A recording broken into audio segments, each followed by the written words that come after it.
Assalamu alaikum wa rahmatullahi wa barakatuhu.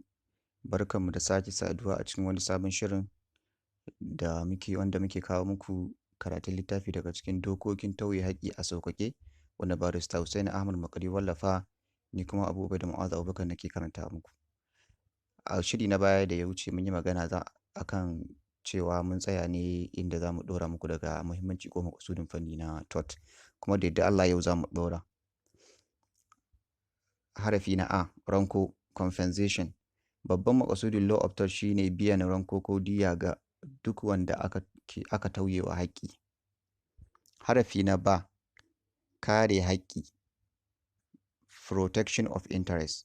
Wannan fanni yana kare duk wani haƙƙi da ɗan adam yake da shi a kan muhallinsa ko dukiyarsa, mutuncinsa ko mutuncin gangar jikinsa. Saboda haka aka tanadi waɗansu dokoki a cikinsa da za su kula da wannan haƙƙi.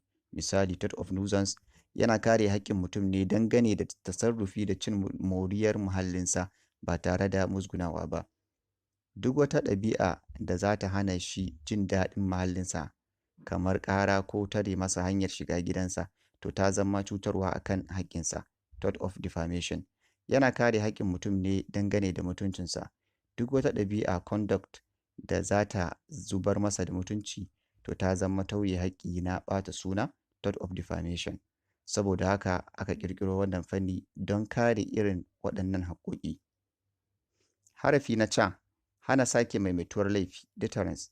Yana daga cikin maƙasudin wannan fanni hana maimaituwar duk wata ɗabi'a da za ta cutar da haƙƙin wani duk lokacin da wanda ake ƙara ya fuskanci hukuncin da ya sosa masa rai kamar diyyar horarwa don gani ga wane exemplary or punitive damages. To wannan zai zamto darasi da izina a karan kansa individual deterrence da duk wani mai niyyar aikata wannan mummunar ɗabi'a a nan gaba general deterrence. Irin wannan darasi na taka tsantsan akan tauye haƙƙin mutum tort ko aikata laifi crime saboda tsoron hukuncin da zai biyo baya shi ake nufi da deterrence. To masu sauraronmu masu kallonmu kuma a nan za mu dakata sai wani karan da yadda Allah za mu ɗora muku daga inda muka tsaya wanda za mu ɗora muku daga harafi na D ramuwa. A madadin mawallafin wannan littafi barista Hussaini Ahmad Makari sai ni kuma Abu Ubaida Mu'azu Abubakar ɗalibi daga makarantar Aminu Kano College of Islamic and Legal Studies da na gabatar kuma na karanta nake cewa ku kasance tare da mu a cikin wani sabon shirin. Na bar ku lafiya. Na gode.